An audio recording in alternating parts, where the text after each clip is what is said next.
Misawa nyako Ramogi, yiena mondo agoni erokamano kuom yiero wang' jowi mar Ramogi TV kaka mano makelo ni weche manyien e kinde ka kinde. Waikore gi weche manyien mag migago, to mokwongo wawinjane mago ma wamiyo pek. Ji ang'wen mawuok e familia achiel owito ngimagi tok lo osienyore odgi e kaunti ma Narok. So far watu 8 wale waliokuwa ndani wote wameaka, watu wa 6 watu wazima na watu 2 ni watoto. Ji 8 owito ngimagi okinyi ma kawuono e masira mar apaya e Olalo Mangata e apaya maduong' ma Nakuru kochomo Eldoret. Ng'anyo mar lakteche ma pacho ka odonjo odiechienge mar 27 e sama giseyo piny owacho kuom temo mino badgi.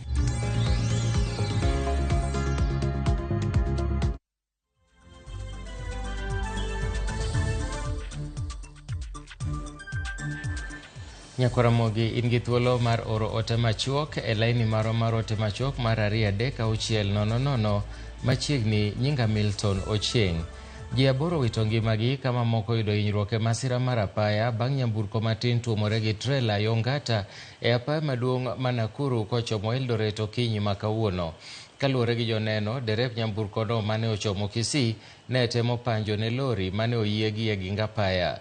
Apisa mag obila pod dhi nyime gi manyo derepe mag lori kod trela mano ringo molal bang' masirano timore. E joma nowito ngimagi oting'o nyithindo 2 ma johigni 6 kod machielo ma jahiga 1 gi nus, ka ringre jogo manowito ngimagi otere kar kano ringre jomotho ma Nakuru Annex, to joma noyudo hinyruok oyudo thieth e osiptal maduong' ma Nakuru. Gari moja ambalo watu wamepoteza maisha ni gari la kubeba abiria.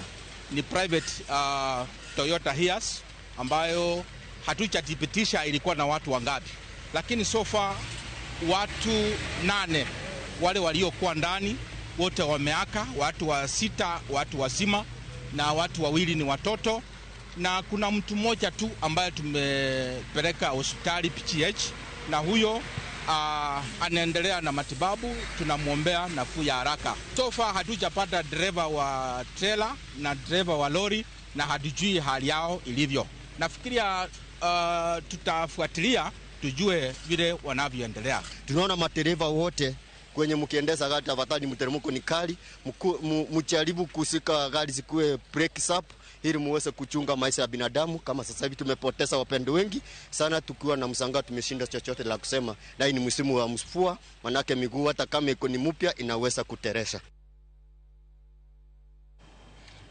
Manakamano mano masira mar apaya mano timore Ngata yo Nakuru okinyi ma kawuono. Watimo mosainya nanyuola mowito jogi e masira machalo kamano. Kawadhi weche mamoko, eni laktache ma pacho ka oseyo piny owacho magiwacho ni temo mino badgi e sama ng'anyo margi koro donjo odiechienge ma 27. Lakteche go kabago ng'anyo e boma ma Nairobi kawuono omedo ni pod gichung' ka tiendgi ka gidwaro ni piny owacho kete tim winjruok margi. Laktache go wacho ni gidhi bago ng'anyo nyaka od bura mamalo ka gisundo piny owacho mondo chulgi kendo ndik laktache mapuonjore kaluwore kod winjruok mane giketo. Tudore achiel kachiel gi Judith Omondi mondo mi wane ler e wi wach makama. Judith, inyalo nyisowa ni to ng'anyo manochakore okinyi ma kawuono ka en odiechieng' mar 27 ochomo kanye, to laktache wacho ang'o e wi ng'anyono? Milton, mana kaka isewacho, nyaka sani wantiere apise mag migao mag thieth e boma ma Nairobi kae, kama bende lakteche riwruok mar KMPDU oriwre, lakteche moko ma bende kaka nurses kod clinical officers bende oriwore kodgi ng'anyo ma kawuono ni, kama bende pod gimedo mana sundo piny owacho e odiechieng' mar 27 mar ng'anyo margi mondo mi ochop kare dwaro margi magisebedo ka gikwayo, kama oriwo ndiko lakteche kata mana intern gi kaluwore kod ongirimiti kata mana winjruok mana gibede higa mar 2017. Moko bende oriwo dakteche mag UHC ma bende onego beni bedo confirmed, chudo mar lakteche kachiel kod kit somo mag lakteche monego beni piny owacho chulo ni lakteche moko ma bende wuok e kuonde tich kadok e tiegruok maggi. mana kinyalo ka janeno marwa nyalo neno picha madhi mbele sani Milton enemy ng'anyo makamanya kasani en sa chiel mosebedo oko mar migao mar thieth kae kata kamano ng'ikruok obedo nitiere ji mamoko ma bende ok gin tiere riwruok gi mag lakteche kata kamano ne gibiro kod pikipiki ma opogore mar bende rocho ng'anyo gi nyaka sani mana kinyalo neno picha neno ka nitiere obila ma bende osepo ka kendi endeyo gi achiel kachiel ka isoyo gi e geche mondo mi rochni mano bedo e kinde ma bende lakteche dhi mbele kod ng'anyo gi odog kare. Okinyi ma kawuono ne gichako kod osiptal maduong' ma KNH kama bende jodito mag riwruogni kama oriwo jagoro maduong' mono David Atela, Jakom Dr. Abidan Mwachi kaachiel kod jalup jagoro ma en Dr. Dennis Miskela notwako jopiny kendo wacho ni weche moko mawachore kowuok kuom jotelo kama oriwo jatend piny Kenya William Ruto ni piny Kenya onge kod omenda mar keto e ute thieth lakteche mag Intel kata mede duoko piny osara mag gi kaya 208 nyaka 70,000 ok en gino mabiro nyalore kaluwore kod riwruogno. Chutho gikoni kuom higni 7 ma osekalo, omenda ma osebed ka imiyogi en kaluwore kod ongirimiti kata CBA mane ochwo e kogune higa mar 2017 nyaka sani. Ok giyie kod paro mar sirikal ma bende ne ok onywaki e pachgi kaka lakteche mondo mi duok piny osara go yare 208 nyaka 70,000 kaka piny owacho dwaro. Kawuono en odiechieng' mar 27 mar ng'anyo margi. Riwruoge mamoko kaka Kenya Clinical Officers nie odiechieng' mar 9 mar ng'anyo margi kaachiel kod riwruoge mamoko bende kama oriwo Laboratory Officers ma kawuono en odiechieng' mar 7 mar ng'anyo margi. Waya kae Milton bende wadhi e twak moro mar riwruoge moko machalo kaka Nutritionist ma bende obwogo riwore ng'anyo gi ka gikoni gin bende piny owacho ok osebedo ka winjo kata mana winjo ywak gi kata kwayo margi mar bedo piny kendo twak kod send counties ma bende ondiko moko kuom lakteche ma bende tie bwo riwruoge gi. Magi duto pod wamedo kelo ne nyakora Mogi Ajwang' e weche manyien mag sa achiel kod sa adek mondo mi kokoni gini to ng'anyo ma kawuono ni bende nitie olemo monyago koso pod odiechieng' ma kiny pod gibiro dhi mbele. Achiel kachiel nyaka irie studio Milton mana kuponi in gi penjo moro. Judith die thuolo ni aonge penjo ka wanyalo yudo lipot mamoko e seche mag odhiambo kotudore gi ng'anyo makamanero kamano enyo kuom ripot makamano. Ka wadhi nyime en ni ji 4 mawuok e ot achiel owito ngimagi okinyi ma kawuono tok losienyore e odgi e gweng' ma Torokiat. Oldonyo ngiro kar sa 9 mar okinyi bang' koth mapek chwe otieno manyoro e alwora ma Narok South. Obila joma kedo gi masiche kaachiel gi jodak noyudo ringre mag Robert Keter, min ode Faith Keter, to gi wuode Brian Kibet ma jahigni 5 kod nyargi Cherotich Keter ma jahigni 3 kendo ter e od kano ringre jomotho. E sechegi aora mar Ewaso Nyiro kod mano ma Olashapani opong', wach makelo chandruok ma pi oula ka jalup County Commissioner ma Narok South Felix Kisalu otimo mos ne familia no kendo kwayo jodak go mondo bed motang' kaluwore gi koth mamedore kaachiel gi lowo mamedo sienyore e kindeni.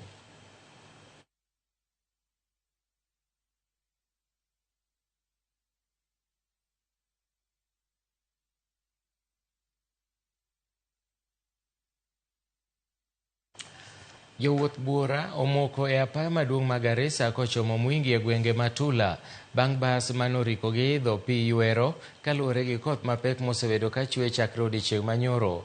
Basno ne riko wuok e kaunti ma Wajir e kinde mane oula mapek oyude e apayano kendo ywere oko.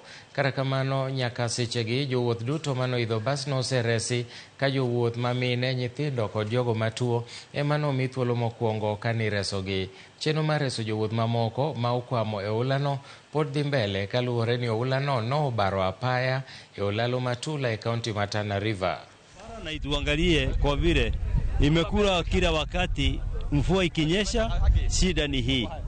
Garissa saa hii hata hora tunategemea hii barabara. Na kutegemea sasa imekatika kabisa. Hapa na pahali ingine inaitwa Tura. Imetoka saidi ya Garissa. Kufika Aro nikakuta barabara imekatika. Tuko na hasara kubwa juu, hatuna mbele wala nyuma. Hakuna kwenda mbele, hakuna kurudi nyuma.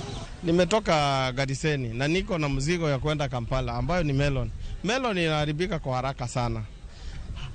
Hapa barabara naona imekatika na sijui usaidizi tutapata wapi. Yesterday at allowed 11:30 hours a bus belonging to Umma company that was plying between Wajir and Nairobi left Garissa at night, but unfortunately reaching at this place of Varer they found a flooded section of the road that has been previously washed off by floods. So the bus, as you can see, was washed off by the front. It had 51 passengers. All of them have been rescued. As for now, we have Red Cross with us. Migao mar arita oseo laktache mang'anyo kuom rem chiwo luor ne duond doho kendo golo chik ne apisa mag arita mondo keto kenge mag neno ni laktache mang'anyo go okorocho chenro mag od thieth moro amora kata bwogo lakteche ma ok oriwore kodgi e ng'anyo. Kokalo e oboke manochwo e kogno kod jatend migao mar arita Kithure Kindiki nokoni ok gidhi yie mondo laktache obag ng'anyo ma ok luwore gi chik. Migao nokoni laktache mang'anyo bwogo ngima jowetegi madhi nyime chiwo thieth kowacho ni ng'anyo ma laktache ok oluwore gi chike. Kindiki nokoni ok gibi yie mondo laktache mang'anyo roch chenro mag thieth e ute mag thieth ma pacho ka. Kuom mano ogolo chik ne apisa mag arita mondo keto kenge mar neno ni laktachego ok orocho arita e yo moro amora.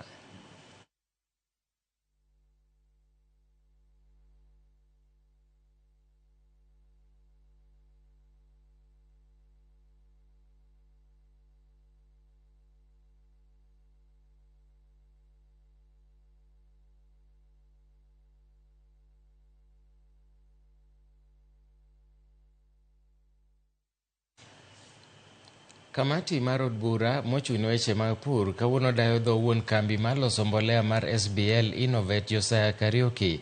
Kariuki nomedo pako kambine kowacho ni ok owinjore otude kod wach mbolea ma bandia miuso ne jopur. Wawinjane kaka chenro mar dayo dhoge dhi mbele. Physical address is different from what was again given on 17/05/2023. Which gives now the physical address at Changamwe mainland north, and even the physical address, postal address changes. So apart from products changing, also I think Innovate is also nomadic. It keeps on shifting from one place, including the postal address. You know, you can change the physical address, but the postal address also changes. So we need to know which Innovate, SBL Innovate we are dealing with. Number two, you know, Mr. Kariuki has said he's a businessman. And being a businessman, it is okay to do business in Kenya, but it is wrong and immoral to take advantage of farmers, to take advantage of Kenyans who may not understand the scientific background, and again say every other question that the chair is asking, you refer him to KEBS. One, if I am a businessman and I'm going to the market, I first must understand the product that I'm selling.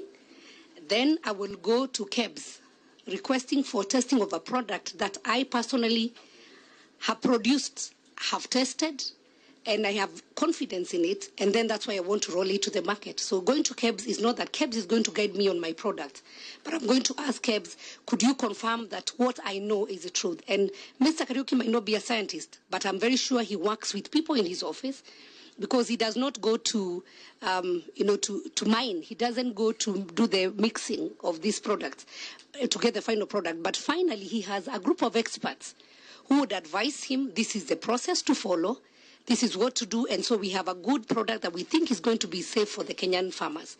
I will be a bit not comfortable even giving the farmers he has come with here to address us, or even to give the evidence, because as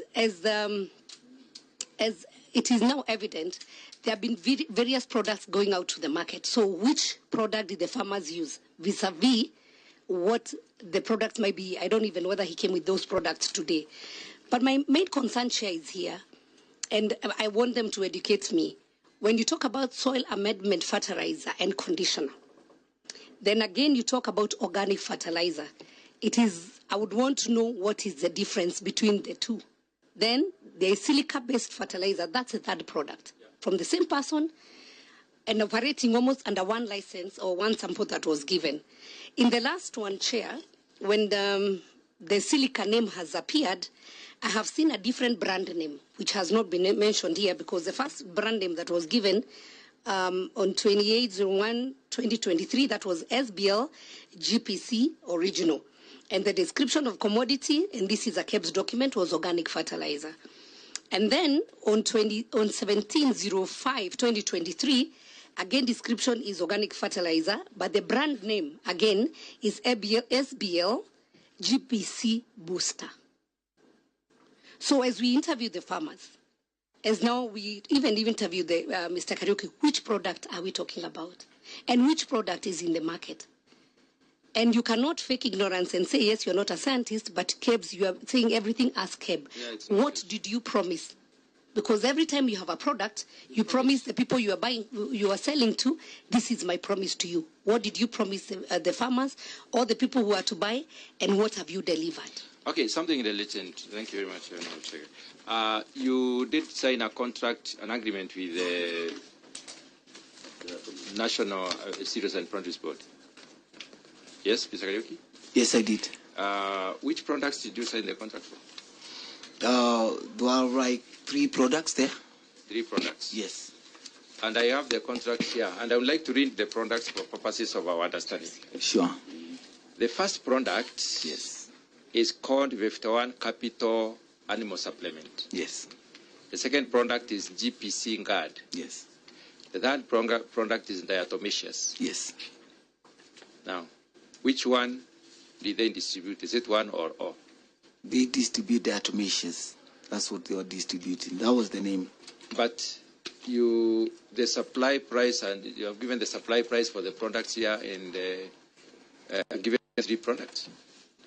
Yes, I did. So they just they supply the Diatomaceous. Yes. Now, Diatomaceous is another new name now. What is Diatomaceous? Actually, Diatomaceous is the same thing as when you're talking about silica, and when you're talking about include Diatomaceous. Actually, you can even call it diatoms as well. Okay. Yes. Now, Kariuki, the problem is that you are not a truthful person. You don't like truth. And when I confront you with the truth, you get annoyed. The fact is this. You said you're an entrepreneur, and that's perfect. You really are a good entrepreneur.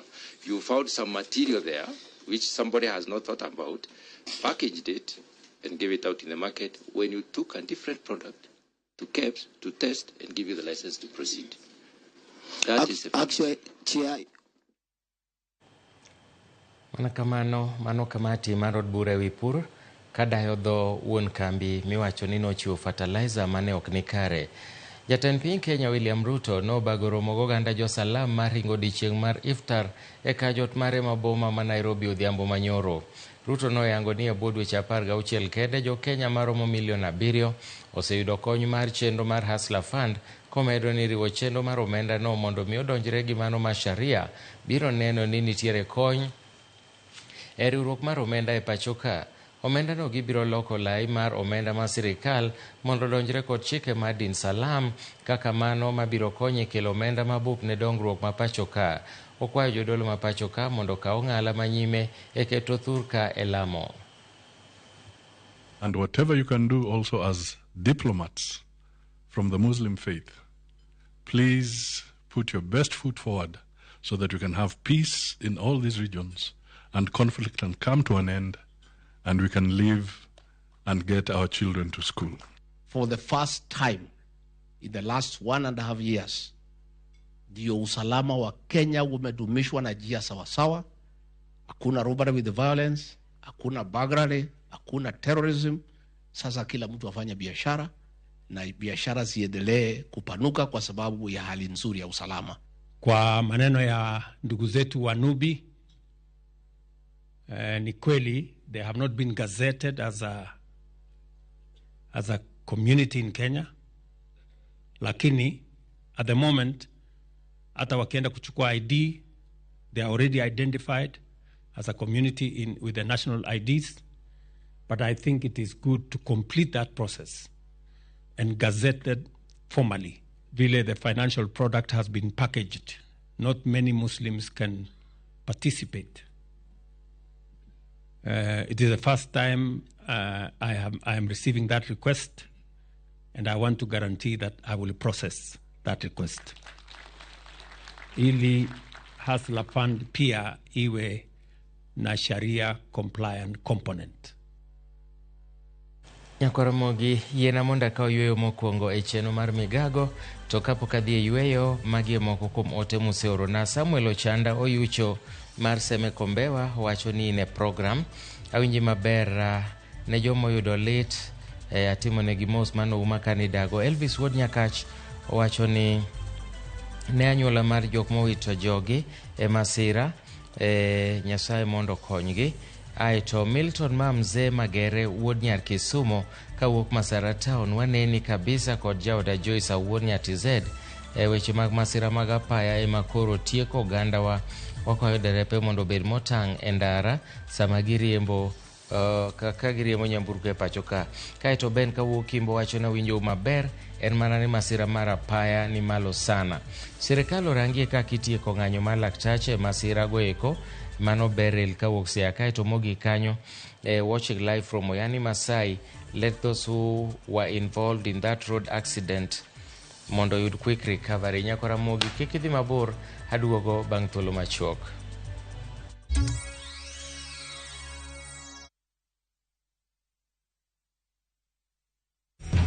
Nimeget airtime. Airtel Money inakuokolea. Really? Ukiwithdraw chapa kwa Airtel Money agent inakurudishia hiyo transaction fee kama airtime. Asante. Karibu. Airtel Money makes your life kidogo better. Experience the coastal bliss with View Travel's exclusive offer. Unwind and relax in an all-inclusive stay at Sun and Sand Beach Resort in Mombasa. Enjoy unlimited drinks and snacks as you embrace the tranquility of the sea, beautiful sunset views, and relaxed beach walks for only 21,000 Kenya shillings via SGR and 34,500 Kenya shillings for the flight option. Don't miss out on this exclusive offer, only available to View Travel clients. Call 0703-254-254 or visit viewtravel.com and book your dream escape now. View Travel. Dream. Explore. Discover. Jiomoshe na 100,000 Kenyan shillings in daily cash prize na JetX on Shabiki.com. Janjaruka no jiomoshe leo. Ingia Shabiki.com, launch JetX with a minimum of 20 bob tu. Skuma jet yako to the highest multiplier of the day. Tukujenge na 40,000 shillings kila siku. Number 2, anawai 15,000 shillings na the third highest multiplier anapata 10,000 shillings. Sijamalizana na wewe. Number 4 to 10, tunawajenga na 5,000 kila mtu. Usipite na hii chance. Kuwa rubani. Jiomoshe na JetX on Shabiki.com and win big. Not for persons under the age of 18. Authorized and regulated by BCLB number 359.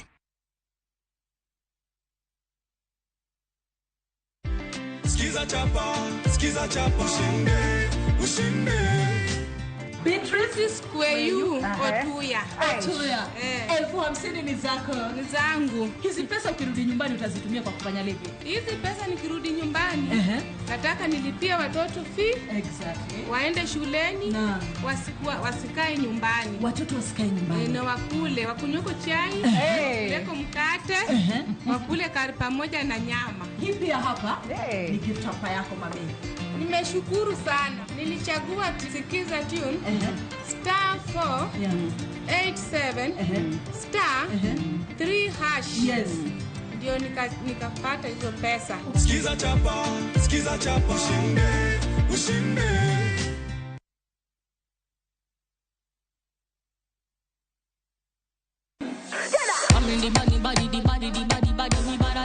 Kickby, winj mit mar thum kendo imiel radar. Kik od belo bay. Belo number 1.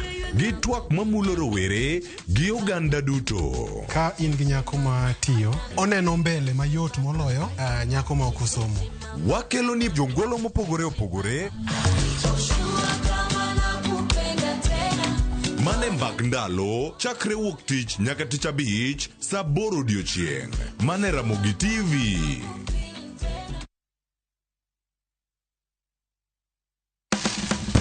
Tudri kodwa kawayango kit chiemo mopogore opogore. Mawuok e pinje maoko koda mago ma iloso pacho ka. En giringo mang'eny to kosetuo kama ma inyalo kano ndalo mang'eny. Mamiyo lep chwadore kendo ni kod ndhadhu mopoto. Fueny maling'ling ma itiyo godo e loso chiemo ka in bende ipuonjori kaka inyalo loso mana e jikondi kanyo. Wakolo matut sigana mantie chiemo ka chiemo.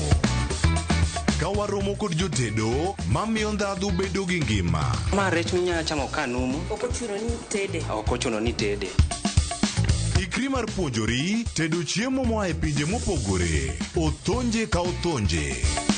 Tedo gi chiemo. Tich adek, saa 2 okinyi. Mana e Ramogi TV.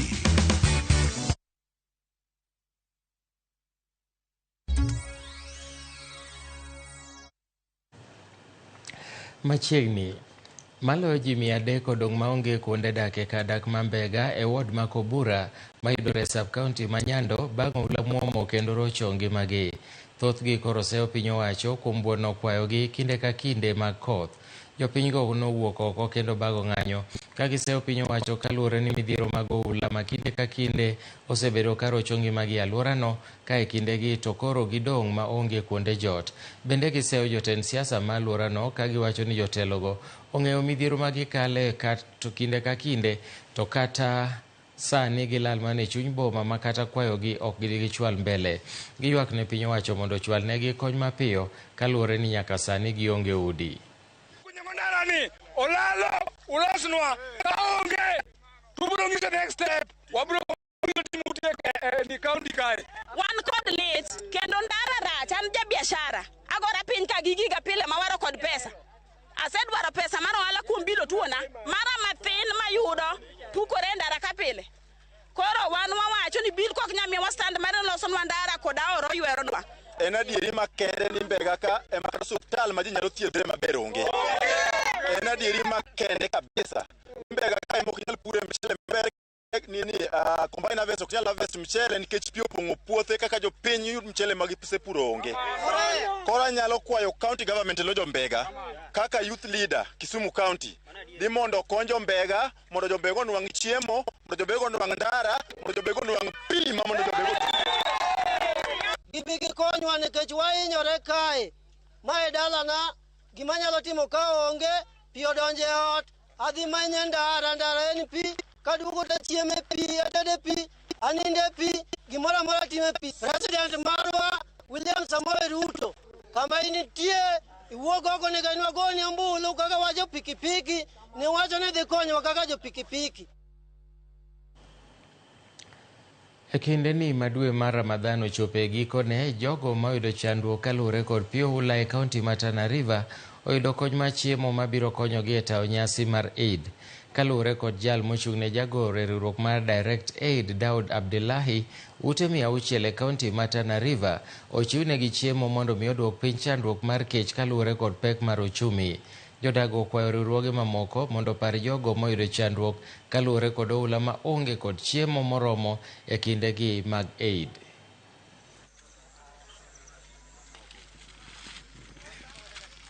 Shukuru shirika la Direct Aid kwa kutukumbuka sisi wakazi wa Tana River, maana hali ya ukame huku iko juu, hata tukua tunajua Eid tutafanyaje, lakini tunashukuru shirika la Direct Aid kwa kutukumbuka sisi watu wa Tana River na mtukumbuke na mengine na mengine. La tumeweza kufikia household 600 kuweza kuwafikishia zakatu fitri, kwani kama tunavyoelewa kaunti yetu ya Tana River iko na shida mingi, miongoni mwake ikiwa na shida ya chakula, uhaba wa chakula kwa mwingi, mashamba iliingiliwa na mafuriko yakaharibika na watu wako na shida ya food insecurity.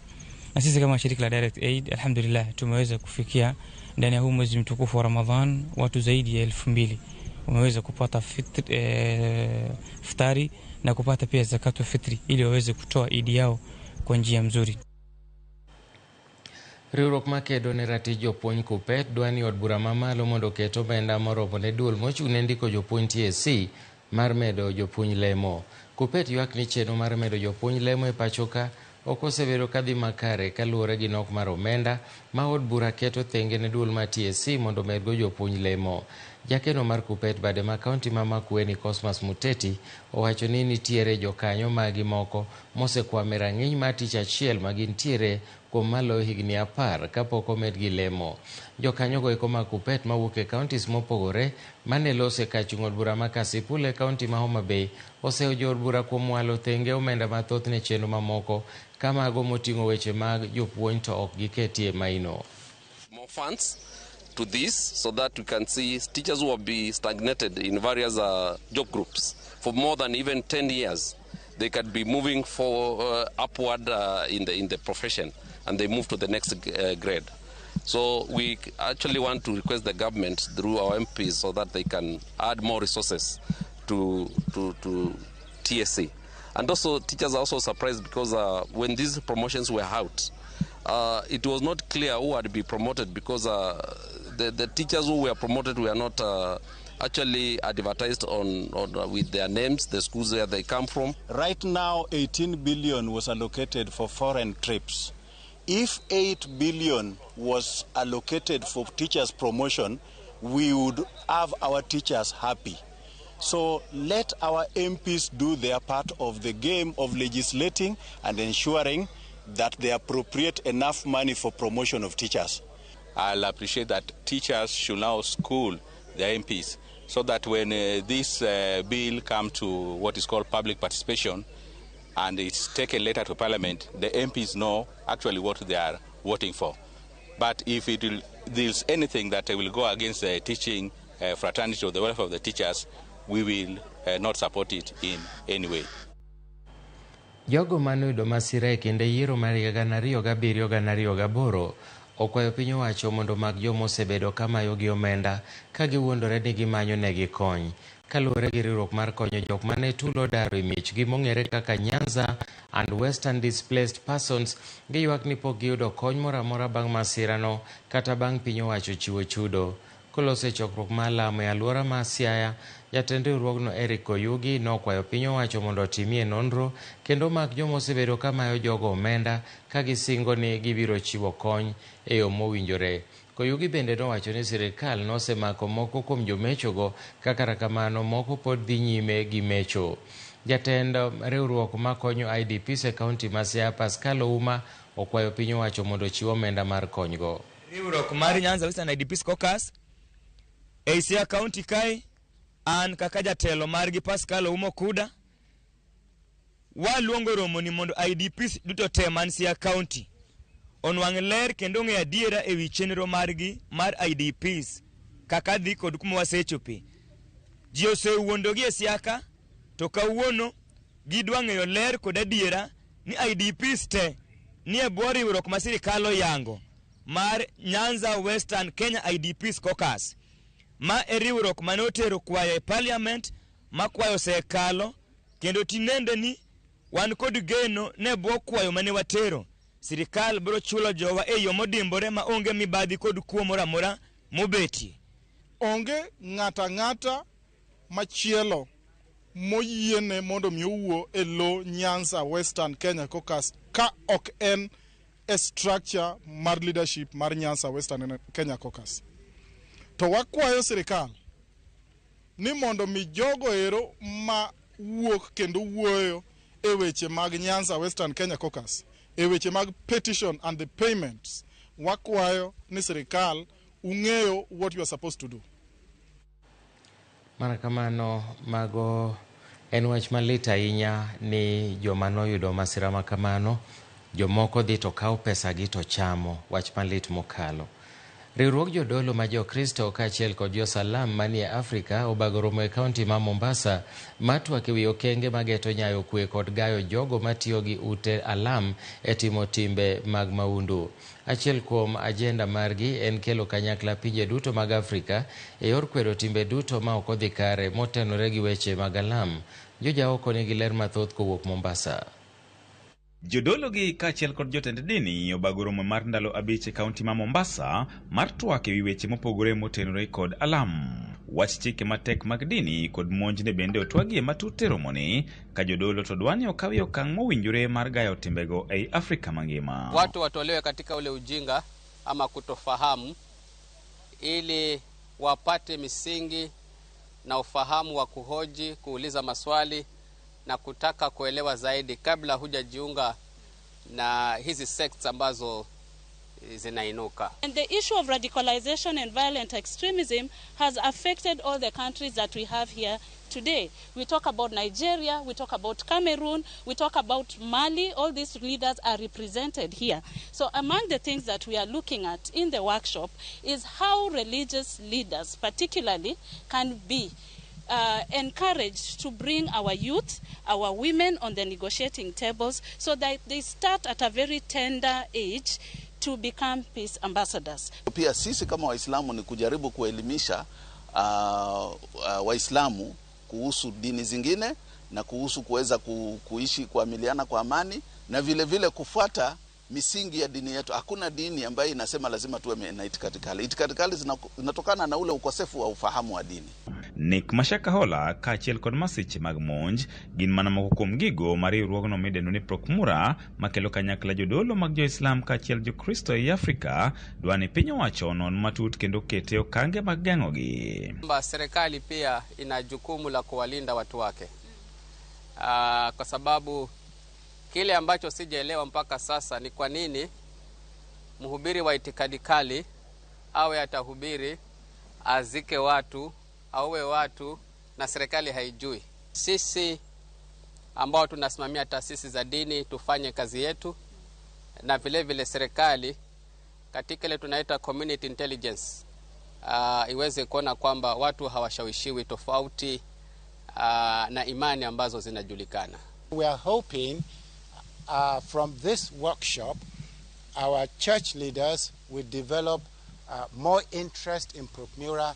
They will encourage their young women and men who are pastors or reverend or even bishops to take very seriously the study of Islam and Christian-Muslim relations, so that in their areas they will encourage working together with our Muslim neighbors. Askof mar kanisa Jo-Anglican Jackson Ole Sapit igeno ni biro loro ayanga romono mar 18 mitimoga e higa ka higa.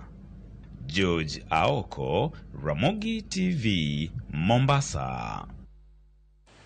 Jokanyo mag bunge la wananchi e kaunti ma Migori dwaro mondo piny owacho okonyie jogo mano hinyore kata owito ngimagi kod mago mano owito joheragi e kinde ng'anyo mano bedo tok yiero ma higa 2022.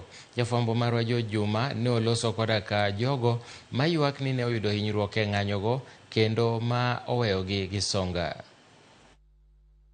Piny Kenya timo yiero bang' higni 5 ka higni 5. E giko mar yiero nitiere jogo mawuok kod mor bang' bedo joloch, ka moko bende wuok kod kuyo bang' rem yudo loch. Ka ochak higa mar 2007, koko mar siasa mabiro nikech kwedo duoko mar yiero e komno ma jatend piny Kenya osebiro kanenore e piny Kenya. En koko ma osekelo tho, hinyruok mag oganda kaachiel kod kata kethruok mag mwandu. Nitie jowa manogo gi risasi, mamoko notho, jomoko nowito jogi, nitie joma bende nohinyore, nitie joma bende ohendnigi nokethi, nitie joma bende utegi nobedo looted. Koko manowuok e tok yiero maduong' mar higa mar 2022 ne okelo midhiero mathoth ne oganda e kaunti ma Migori, kendo jogo manoyudo hinyruok kod mago manowito joheragi pok chunygi okwo. Migori kane waiko kijende ma okewa uchiel manu waiko kama ne polis ohinyo. Aba kopo nowinjore gi moluoro Ruto to wichruok gi no gi akikisa ni to japiny manohinyore manie ground ka ere kaka eto winjruok gi cha nyalo konye. Philemon Boso Tido majadak e gwego mag Nyamome e sabkono ma Suna West ne oyudo hinyruok e kinde koko manie wuok e tok yiero mar higa mar 2022. Gino mane orocho kata yore mag nweng'o mage nyaka kawuono. Kaka sodonyo fuko mobaro odonyo fuko momuot kuma kura na tio ma hospital kala conscious ko die manyiso ni ne giyudo ka nindo kanyo agolo buoyo doga wanyo ga riebe Nyasaye mana ka nyisi ar nyathi gori boz ar nyathi dede ar nyathi nyambubu ma well wishers joma ga kwa jo kanisa manyiso konya uya. Otieno ne timo wala mar uso nguru, kata kamano tok yudo hinyruok kendo tiyo kod omenda mathoth e manyo thieth. Ohande ne ogore piny kendo sani otiyo mana tij manamba mondo kiyud nweng'o. Gino miyo rwaka CRB alonge jo bank wanyamia pesa. Koro wan kaka jobunge wan gi ywak nikech wan ema watelo ni maandamano gi. Wadwaro ni bondo mi His Excellency ng'ama chalo kaka Raila Amolo Odinga gi joge ma jo Azimio kaachiel gi serikal nikech magi jo Kenya mago kura gikawe ratich mar jo Kenya bondo gimigi. Jogo maneno hinyruok kod oganda moko e kaunti ma Migori ywak ni tok kwe duogo bang' ywaruok mane okel kod yiero maduong' mar higa mar 2022, jogo eko manowito mwandugi, manowito ngimagi kod mago mane winjruok nyaka sani koro pok odew. Ne ginyalo konyo mondo waduoge normalize. Gin ka gisewinjore jodongo ariyo mane giywarego. Koro joma ne food soldiers wan koro giketo wakany. Seche ma koro winjruok nyalo bedo kindegi kaka jodit ariyo madongo. Gipare wan bende wa joma ne ni piny ka kaka johera ng'enywa nohinyore. Wakwayo sirikal gi joka Azimio mane watetianegi ni weuru chalo joma koro lokore ok udwa winjo wach mar joma nowinjre maandamano. Koko manowuok e tok yiero mar higa mar 2022 noweyo ka ji maromo 6 ne owito ngimagi e kaunti ma Migori kod ji mathoth bende odonyruok ka familia gi chunygi pok okuo ka dwaro margi en ni mondo koro migi ratich kaka jo Kenya. George Juma, Ramogi TV, Migori.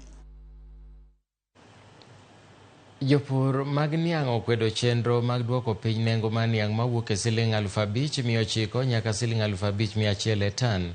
Jopur go kod jorego mag niang' bende okwedo okang' mar sirikal mar kelo sukari mawuok e pinje maoko. E bwo dwe achiel mokalo, duolno noduoko nengo mar niang' piny kochakore Sh6,50 nyaka Sh5,100 e tan. Jakom mar duol mar joma rego niang' man Nzoia, Alfred Hangati, owacho ni chenrono biro kelo pek mar yawo kembe mag niang' e pacho ka. Hangati bende nosiemo joma kelo sukari kowuok e pinje maoko kowacho ni gimiyo nengo mar sukari mirego e pacho ka dok piny mokalo. Na maoni ya Wakenya ama wakulima kutoka Nandi ilitokea na wakatoa recommendation yao, lakini cartels wametake over na kuamua ya kwamba wanataka kuenda their own way. Sisi kama Masob tuko na msimamo wetu, tutapaka na Putani shuka na West Kenya shuka. 2 millers wako free kufanya kazi na wakulima wote. Tunakataa mambo ya zoning. Kama kuna vile sobriety inataka letwa katika sugar industry, tujadiliane na tuongee namna vile tutaleta sobriety katika sugar industry. Lakini maneno ya zoning, entirely zoning, hiyo tunakataa kama wakulima. If we are using the Nandi, Kericho and Uasin Gishu zone, we only have 2 millers in Kericho. The following question is, the answer to that question is the millers in Kericho. So we are asking, the farmers are asking, how reasonable is it for a farmer in Tindred constituency to bypass Chemelil Sugar Mill, to bypass Muhoroni Sugar Company that mills, that is actually within the growers' catchment area, all the way to Kericho County. That is 20 kilometers, and you have to bypass that to go a whole 200 kilometers to be able to get to Kericho. Odiochieng' manyoro nyiwa menyo ni maling'ling mar kar dak mar 1,000 streets mayudore Oyugis e kaunti ma Homa Bay. Gimoro amora man koda kore nyaka bed gatache. Kata mana ot ma mabati ne olokore iye nyalo bedo manyilni gi rangi gi kombe mabeyo manie iye. E odiochieng' mar ariyo, George Bati yango moko kuom mich mopondo e kar dakno mar 1,000 street kendo twak kod tend Oyugis e wi kaka inyalo res oganda ahinya to joma tindo e lek malekgi duono. Kaluwore ni mudho japand weche, bang' ne luorore odiochieng' mangima kendo yango kaka 1,000 chal kod kit sigande, ne ochunowa mondo wachak wakikre gi mudho mondo wagilie kaka dibed ni weche chalo e seche ma mudho ema obede kom telo. Wayudo ka johala matindo pod dhi nyime kod menyo e ginga paya to kod kata mana e chiro e chuny boma ma Oyugis. Kendo kaka timore e chuny boma bende e kaka timore e 1,000 street. Jouso pod obedo kod mwandu gi ka joma lao donjo e udi kapok saa ohinyore bende yuko. Okinyi bang' mudho bende dar kendo weyo ne ler kom mar telo.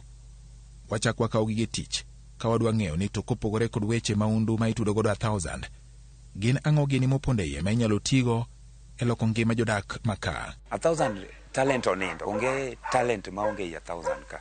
Onge, kata obedo mabatong kata baki. Jo 1,000 ogin joma richo pasi.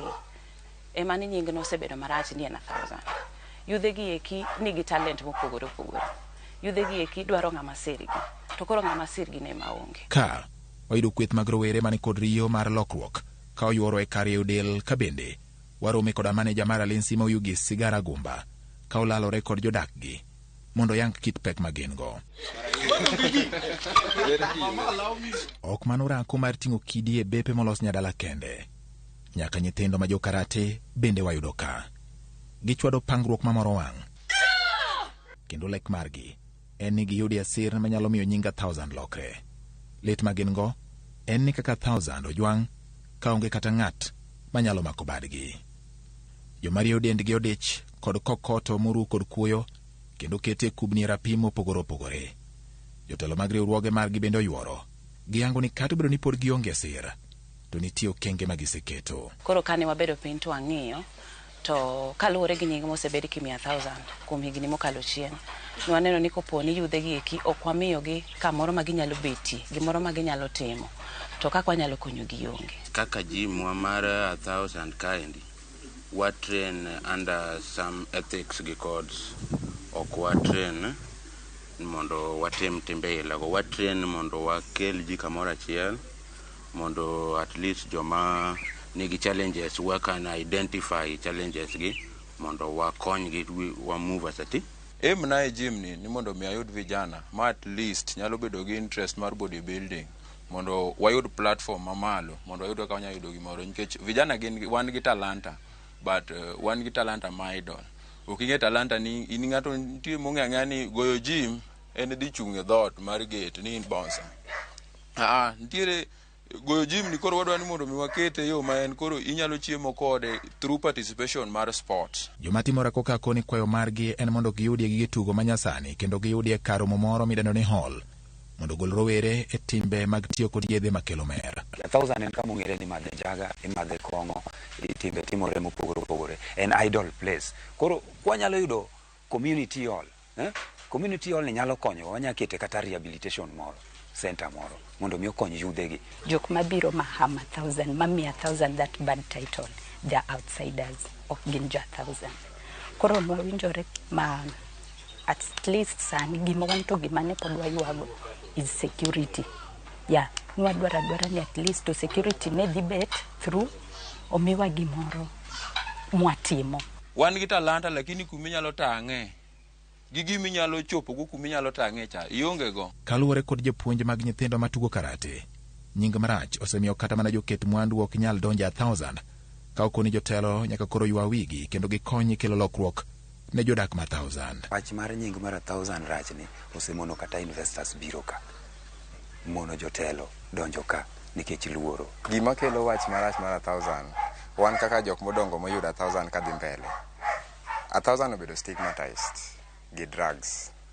1,000 obedo stigmatized ni kaya mimadhe nyasore maonge kumachielo yugis ka kendo mimadhe nyasore. 1,000 ka ni emi ji kwale to ema bende ji negore. Koro ng'ini that culture kosebedo developed to onge ng'ama timo gimoro mondo gol this negative stigma mantiere iye kae niendi. Mae mosemiyo 1,000 iwacho na 1,000 rach. Anyalo chiwo recommendation ne stakeholders mantiere private sector ni gibie gi riwruoge manyalo konyo yudhe mantiere iye kuondegi mondo yud nafas. Tije opportunities nitiere. King'iyo development agenda mar the municipality gi push for economic growth and job creation for the youths. To iyudo ni seche ma opportunities gi obiro, ji serve personal interest ma youths gi pod dong' ka gin oko. Bang' ne romo kod maneja mar municipal ma Oyugis Sigara Gumba e kar timo rako e seche mag okinyi, ne ochuno mondo waluwe nyaka apise mondo oyangnwa chenro ma gin go ne boma ma Oyugis koting'o jo 1,000 street. E apisi mare Sigara Gumba lero ni kata obedo ni Oyugis nyocha eka oketi e rang'iny mar municipal, kendo kaluwore ni dwaro mar chik en ni kapok otim chenro moro amora nyaka winj pach jopiny. Osechako timo romo kod jopiny koting'o jopiny ma 1,000 street. Eneno ni chenro tim kaluwore kod dwaro mar jopiny. Gima wasechako timo en ni waseloso twak, kalenda mar twak gi jopiny. Asebedo gi jo 1,000 wasewuoyo miluongo ni public participation. To kata kiwe structured ones mopangi, an owuon okinyi atiyo tije ofis gi tije mamoko kadwa giko odhiambo ka tadhi go mbaka gi vijende gi mine gi jok mopogore opogore madongo e lainde duto gi corridors mag town ka tathoth 1,000 kanyo, nikech an ng'ama pod tin kata kasekalo the formal youthful age to jogi aelewagi tang'iyo ambe chon ndalo mana struggle kamanyo tich, to kaseyude kuonde mopogore mobina gika nyaka reflect, nyaka ng'i chien ni magi mana jok matindo kaka an. ginyalo bedo ni ne gisafa kendo gidwaro kaka wawuoyo kodgi makunga nyisogi gik ma nyaka watim kaka jok matindo mondo waluong tije obi koyugi. Sigar koni chenro margi menyo tir dwaro mar jomatindo mondo gibed gi yot e nyiso were maggi, kendo ni kata mana gero udi manyasani bende idhi chwale jo 1,000 kaachiel kod puonjo gi weche mag ohala ka joma ibiro mi tije gin jodak ma 1,000. Gavana nokelo project moro ni kowuoyo gi the World Bank through the State Department of Housing and Urban Development. State Department of Housing and Urban Development ogaga turubi ne piny mangima. To ka gidonjo Homa Bay ka, to ne omigi proposals kuom informal settlements te man gidwa neno. To ne gisettle kuom 1,000 street. Asto kendo nitiere component maro mar loso drainages. Ngini drainage ma 1,000 wadwa loso gi magi ringo to gidhi piny. To later on kwaroso sewer plant bende gigi bro connect together kanyakla. Koro idwa gole highway ka ko connect gi mag chiro cha to gidonje Gamba stage. Ineno that Gamba road to drainages go bedo maler. Vijende ma 1,000 gi ema dwa dhi pango gi nie tich mabiro ni. Tidwa ketnegi high mass street lights moko madongo ka makuwuotho to liel kamora mora. Magi dwa ket ma 1,000 dwa bedo kale. To jok madhi timo tije gi gin jowuotwa, minewa gi jodongo ma 1,000 street.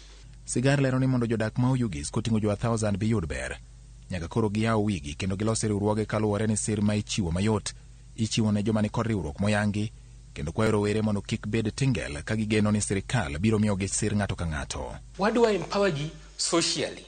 Tiende niya, wadwa keto environment maber ma ginyalo interact to gidak mayom e weche mag socials ma wawacho ka.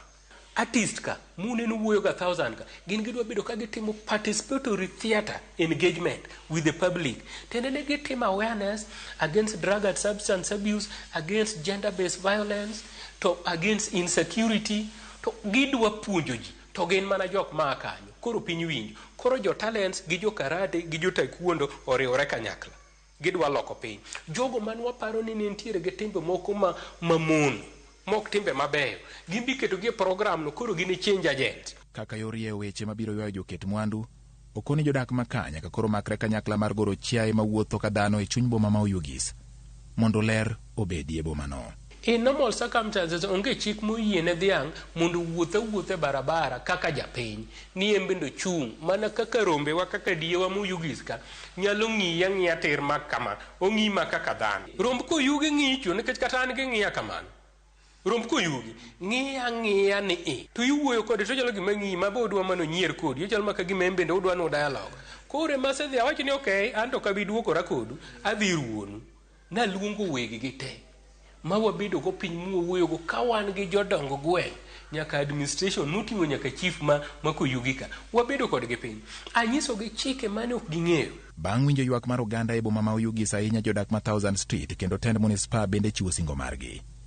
Ting' koro dong' ne tend county ma Homa Bay kod jotelo mamoko moyier mondo ru keto e tim okenge mabiro reso tieng' masani kod mabiro ma Oyugis kendo golo gi otodo mar onge mag tije, kethruok arita kod tiyo kod yedhe makech makelo mer. George Bati, Ramogi TV.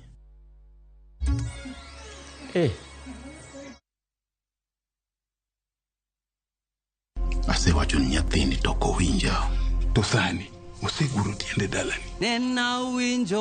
In a world where faith, Yesu Kristo malamoni, fear, sacrifice, and the complexities of father-son relationship collide. The son must choose his path and his own legacy.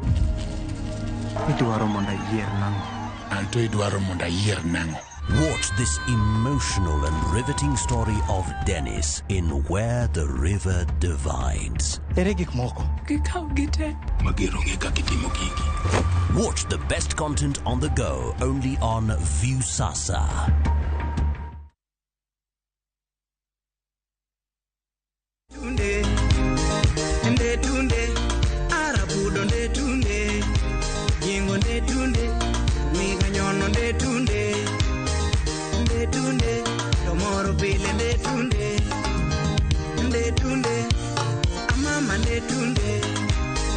Ndetunde, nyajodongo ndetunde.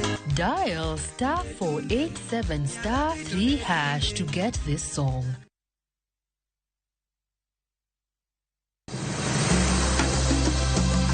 Nyakwar Ramogi, bende ing'eyo nonro mar gweng'u? Jakawine manochako ya mulo. Kisumo en kama ne ji biro dwere. Kiati dogo ni biro sumo. Kata mana kaka ne ochakore. Chakruok mar got Ramogi nowuok Uganda. Kaluwore kaka Tich ariyo, Millicent Adhiambo. Machiegni e chenro mar ng'e gwenge wakatielo makawuono. Wakelo ni nonro mar gwenge yo Koloni kendo milere nyinge. Chakruok kachiel kod humb gwenge mopogore. Kisumu nowuok kuom nying mar Kisuma. Ei manyaka kaendi, humbe landore kod ang'owa. We wawinj anena. Saa 3 otieno, mana e Ramogi TV.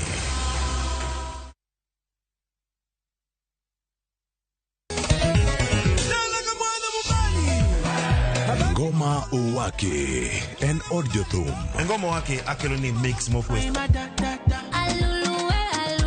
Reggae, ja, Rastafari. Always listen. Twak gi jothumbe nyakoro mago janka mora mora magintie. People crave is the different. They crave the exotic. Yeni kila thum ni kare. Kama nene edition.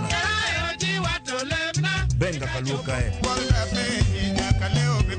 Cha beach nyakora magajwang sukus kamwati memana kama.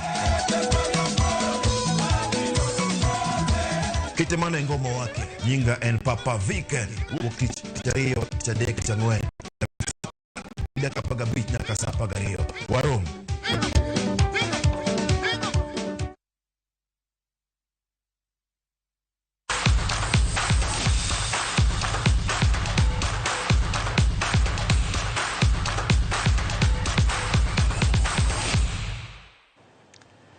Machiegni weche mag tuke, koth mapek mamedo chwe boma ma Nairobi je okomono jotugo mag golf nyiso lony margi e tuke manyo bedo Karen Golf Club. Tuke go eko manyo gin mag rowere nyo kelo kanyakla jotugo manie kind higni 9 nyaka 20. E giko mar tugo makamano, jotugo adek manyiri magin Ashley Gashora, Ziana Kodha to gi Aria Dodhia nyo tieko maromre gi point 43. Maeri nyo chuno mondo mi gidogi e tielo machielo mar manyo jaloch.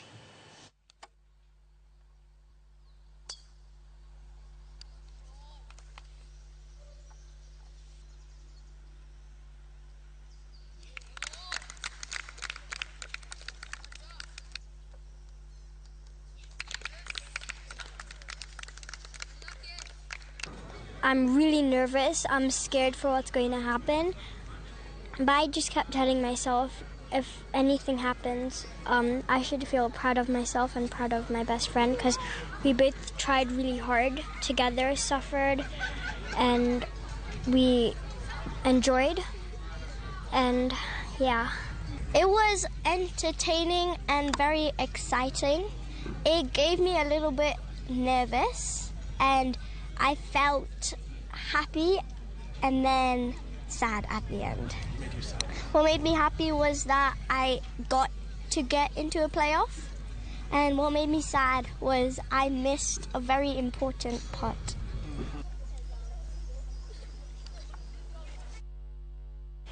E weche mamoko en ni James Chirichir mawuok Eldoret Sports Club nyobedo jaloch e tuke mag golf e division mokwongo mag NCBA Golf Series. Kata kamano nyoyudo piem mager kowuok kuom jotugo mamoko mag klab no. Mariam Wanjiku korka joma mine nyoloyo gi point 36. Eka Grace Mary Karira nyoyudo thuolo mar 2 e tukego. E division mar 2, Chepto Johana nyoyudo loch korka joma chuo gi point 36. Eka Satwinda Sago noyudo loch korka jok manyiri. Tukego ne gin mag tielo mar 3 ma bende nokelo kanyakla timbe mathoth mawuok e alworano mar holo mar Okak.